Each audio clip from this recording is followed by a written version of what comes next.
This is Kat Sturtz from rockingyourpath.com with another episode of Fast Action Fridays. Today we're going to be talking about LinkedIn and how to get more engagement on it.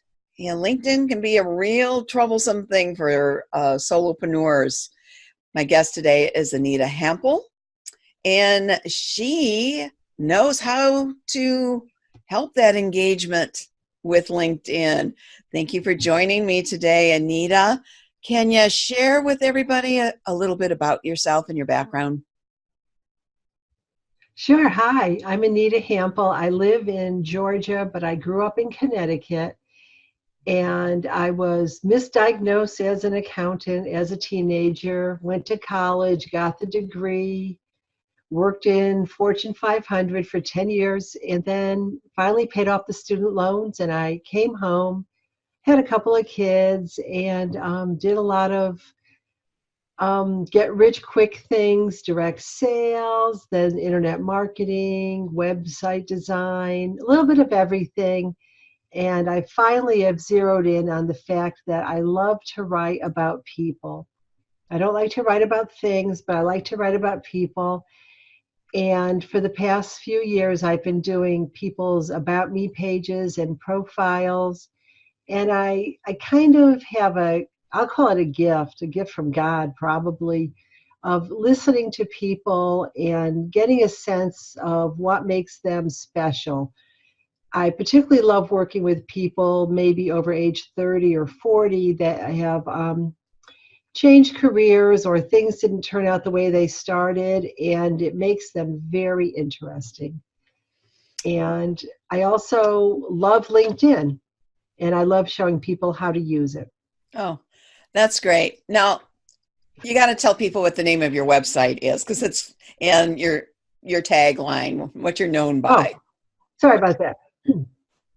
I am known as the short attention span writer because I have a short attention span, and many people do. And reading on the internet, you need a lot of white space, and I love white space. The website is anitahampl.com. That's ANITAHAMPL.com. And my tagline is, you are so cool. I'll help you look good in words. I like that. And I've been a writer for a long, long time, published since 1971, books out there under Kathy Henderson. And a lot of people have that short attention span, partly because they are so convinced they're not writers. And I'm sure we haven't talked about this, but I'm sure the magic in writing is not that first draft. It's in the revision that we put into it. That's where the real magic comes out. So it's okay to have a short attention span. And I think it's great when somebody can reach out to someone like you to help them put their thoughts into words onto the page or onto a website. So that's great. You use that same framework to help people with their LinkedIn profiles and what they should be putting on LinkedIn as well, which is going to be the focus of our topic today, right? Yes, it is. All right. I'd like to talk to you about, go ahead. I'd like to talk about 5 ways you can engage with people on LinkedIn, or 5 ways to engage on LinkedIn. Yep. It's easier than you might think. All right. Well, this is Fast Action Friday, so let's jump right into those 5 ways. What's number 1? Let me give you the 5, and then I'll go into detail on each one, if that's okay. That's awesome. Yep. Absolutely. The first way. Okay. So the first way and I'm going from easy/passive to the more involved, more personal. Any of these are optional, and really, if you're not doing much on LinkedIn right now, anything you do is gravy. The number 1 is follow. Number 2 is like, comment, or share. Number 3 is ask for a connection. Number 4 is endorse for skills. And number 5 is offer to write a recommendation. Mm, okay. So if I can start off by saying that I know you've got a varied audience. Some of them may be very familiar with LinkedIn. Some maybe got on there because someone told them they needed to when they were job seeking 8 years ago. We have a whole gamut of people. Some people think they've got too much social media with Instagram, Twitter, and Facebook. They can't do one more. My banner is that, yeah, you can. Everyone in business needs to be on LinkedIn. You don't need to be an expert, but you need to have an up-to-date, optimized profile so you can be found and so that you can learn and make connections and grow your business for profit. I'm going to start with follow. This is like the most passive, easiest way you can do it while you're waiting in line at the supermarket or at Costco on a Sunday. You look at your LinkedIn, hopefully you have the mobile app, which is very convenient.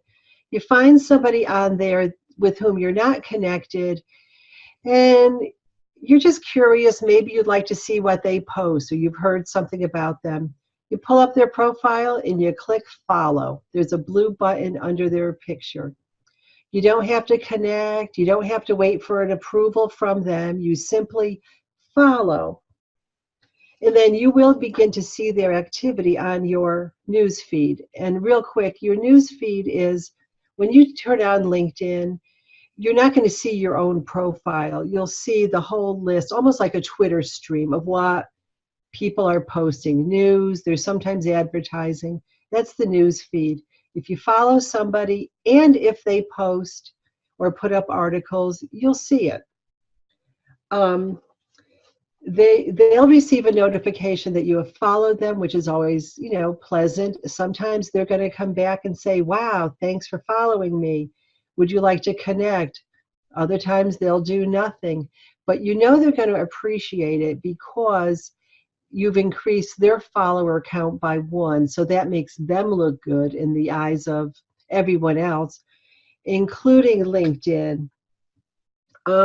One con to this is you will not have access to their list of connections because you're merely a follower. And if you are stalking or spying on somebody, you might not want to make that known by following them. And you can always unfollow.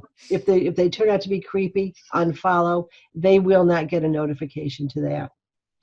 The second way to engage on LinkedIn is similar to other social media platforms. You can like, comment, or share.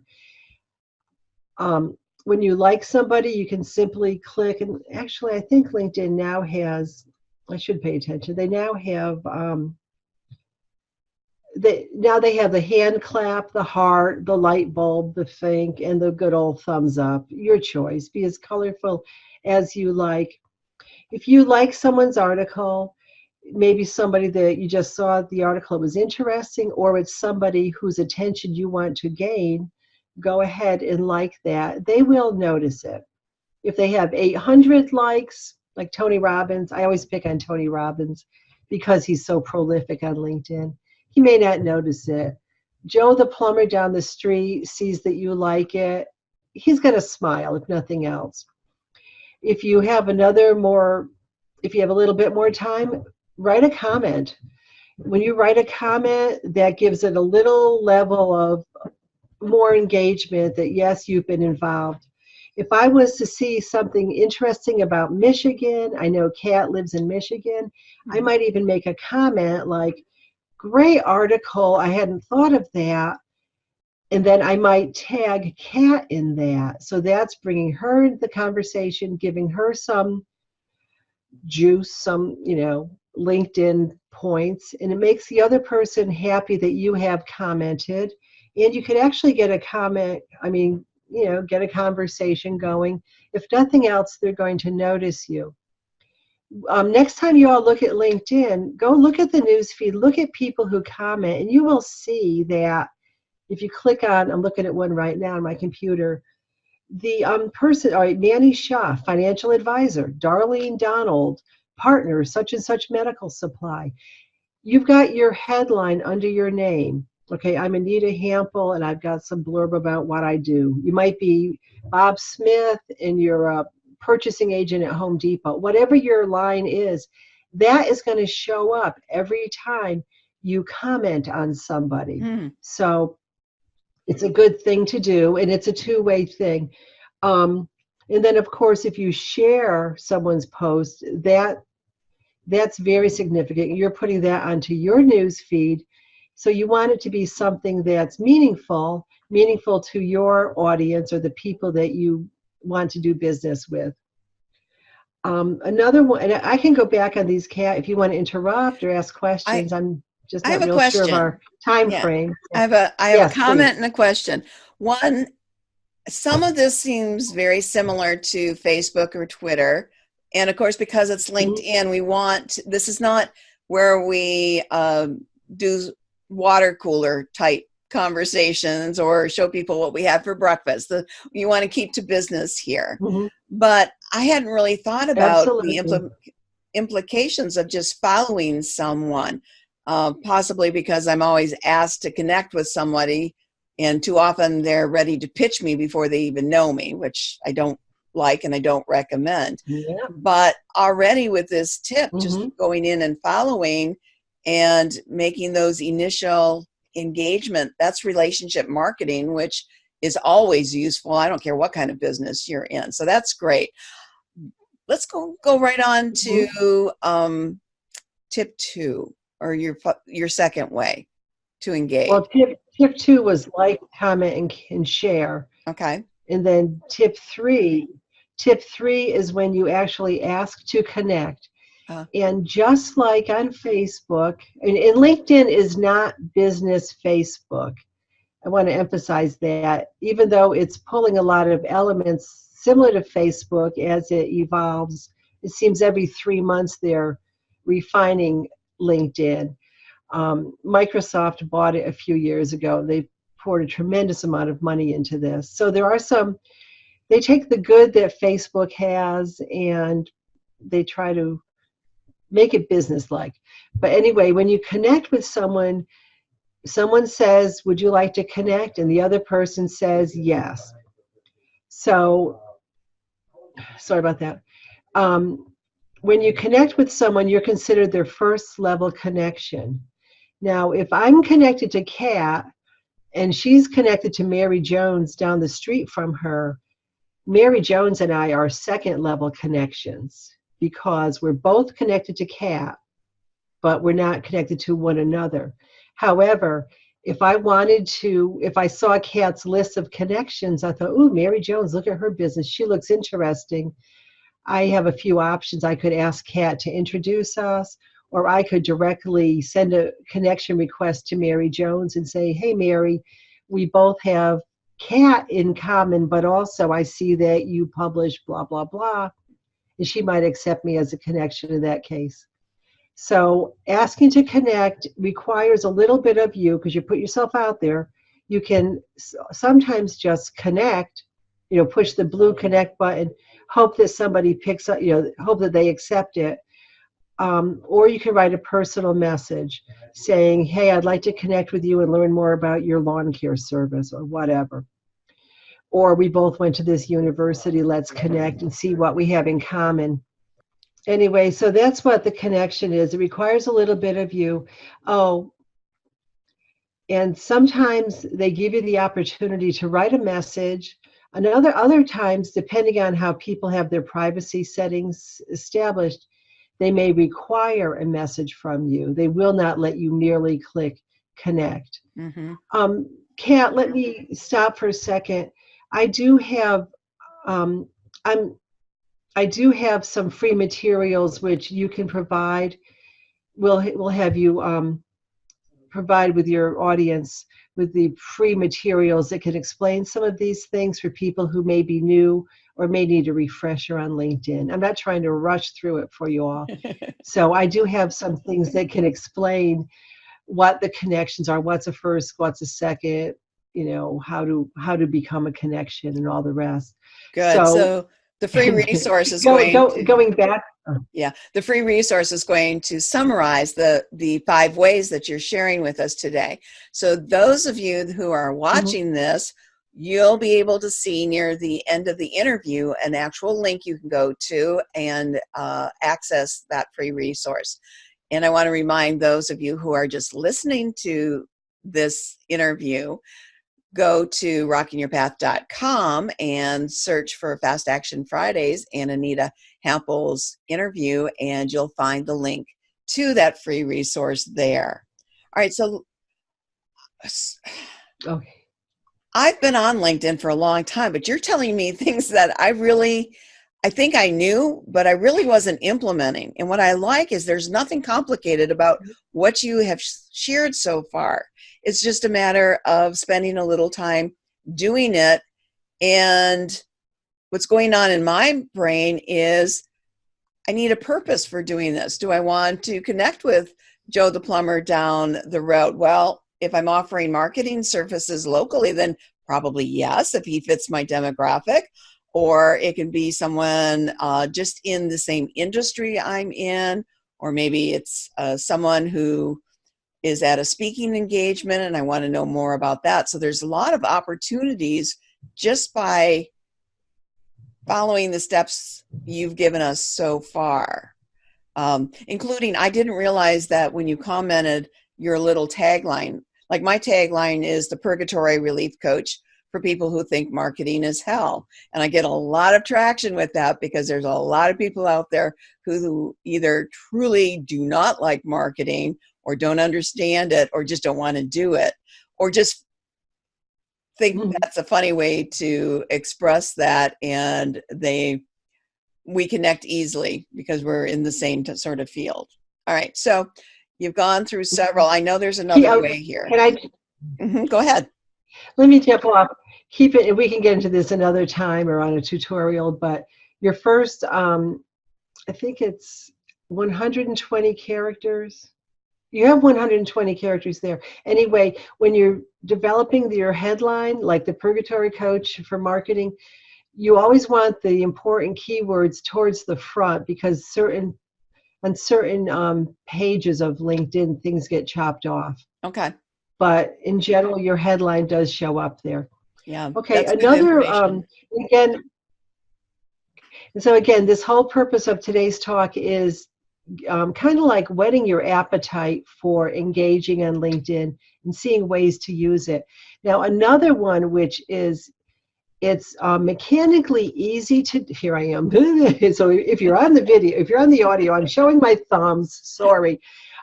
Endorse for skills. Skills really are your keywords. LinkedIn currently allows you to have up to 50 skills listed. They have a particular section where you can list all of your skills, or people can do it, people can suggest something. I might, be talking to Kat and I'll say, Kat, you never talked about your skills, your relevant skills in whatever. You've got all your skills on there, Kat. Anyway,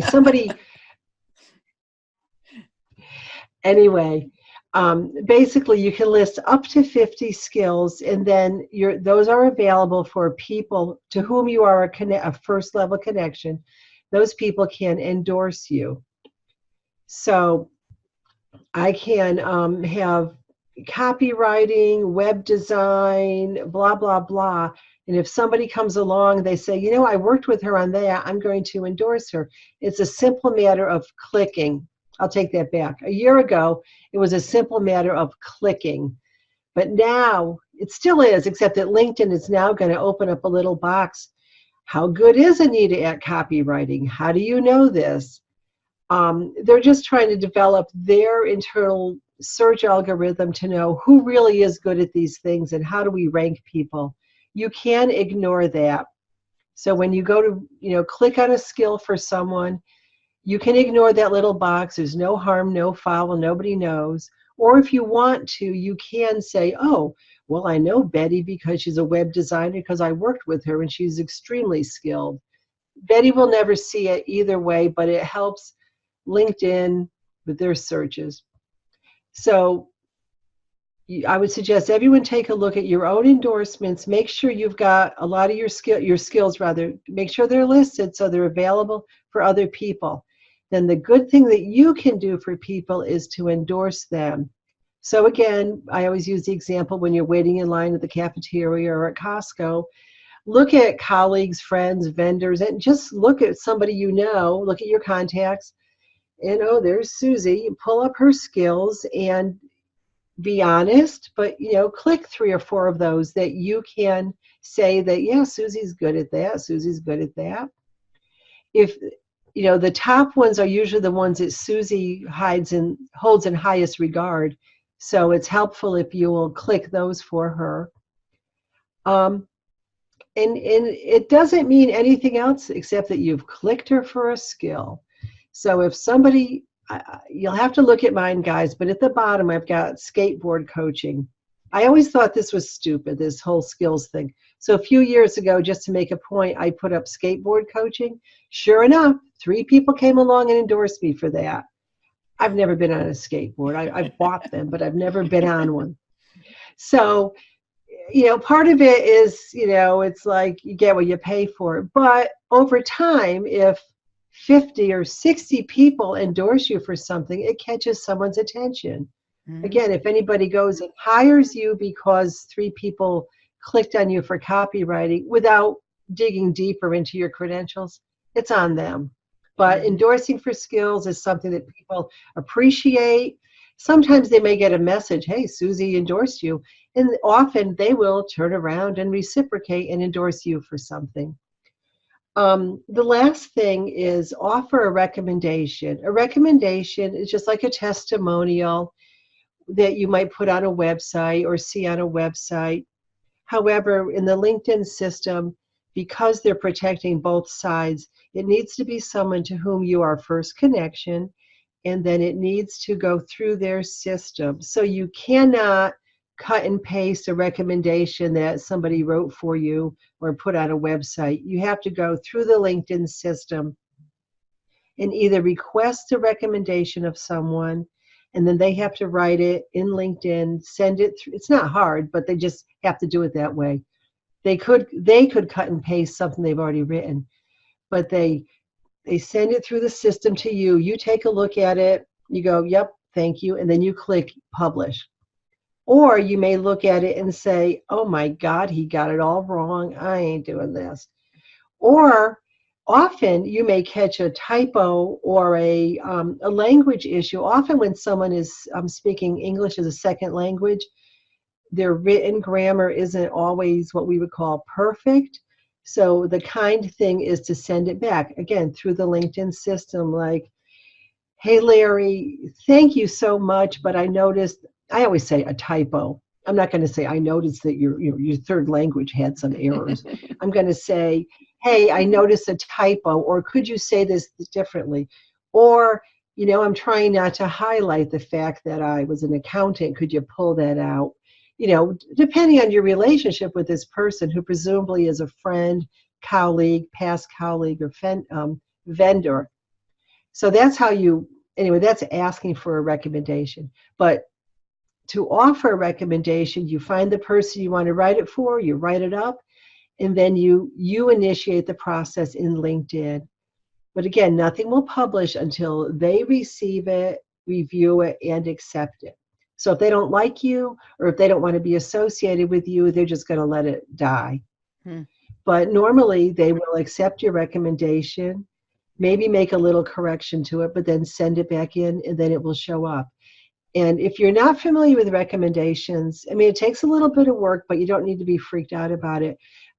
Kat, I do offer for your people, I have a little report that kind of guides you, it's free, guides you through making recommendations. It talks about the mechanics of doing it, as well as things to include, how not to be afraid, and how to really bless the people that you are writing them to.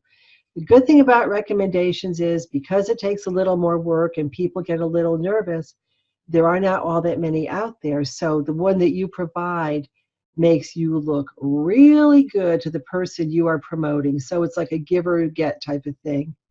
Plus LinkedIn, sees you as an active participant because you're writing a recommendation that lifts you up a little higher in their secret algorithm, search algorithm, as well as your recipient. And if someone looks at your recipient and they read their recommendations, they're going to see you with your little tagline.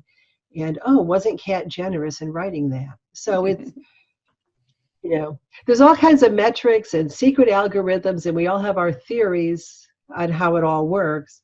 But there's also the human part of it. The maybe it's non-measurable, but somebody engaged, somebody helped, somebody supported. And there's a reciprocity. It's just human nature. The more that you do good stuff for people, legitimately, ethically honest good stuff, the more is going to come back to you also. And there's within LinkedIn, you just want to build your network of credible, good people because you want to be found. I like that. I like the human aspect of this. Again, the relationship marketing, because a lot of people that are confused about LinkedIn, and I'm not talking about the corporate 9-to-5 people that use it internally for the job searches and things like that, but more for solopreneurs, those of us who work from home, those of us looking for an outlet, another outlet for our business writing, because I do put articles. I put the episodes are available through the feed on LinkedIn.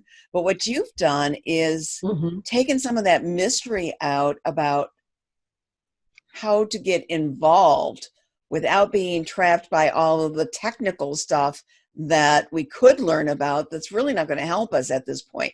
So just simply start getting involved in there. It's a worthwhile platform to be on if you are in business and you're looking to expand your business connections and clients and customers. So before we close, all right, just quickly go through the 5 ways again. Just 1, 2, 3, 4, 5 for us. Sure. Okay. And they're not in a cute little, anyway. It's follow, like, comment, or share, ask to connect, endorse for skills, offer a recommendation. Yeah. Those are 5 things all of us could do and can do. And some of us have been doing, and I know I haven't been doing enough of that. So you've whet my excitement to do more of that. One thing about those skills, I was, because of some of the people that were clicking various skills for me, I realized that people were recognizing some skills that I knew were important, but I didn't know if other people were seeing that I was either an expert in that or very skilled in those particular, the wording that they chose to represent that, and went, oh, do I do that? Well, yes, I do. But that wasn't the word I used for that particular skill. So that's good. All right. Well, this has been very helpful. And whether you have been on LinkedIn for a while and wondered if it's actually useful to you, or if you've been toying with the idea of getting a LinkedIn account, Anita's given us some very doable action tips to make the time we spend on LinkedIn useful to us in growing our business. So thank you again for being here, Anita. And My absolute pleasure. Oh, great. And this is Kat Sturtz from rockingyourpath.com, closing another episode of Fast Action Fridays. Remember to join me next week when I have another great guest and we tackle another great topic. Until then, remember to keep rocking your unique path to success. Bye-bye.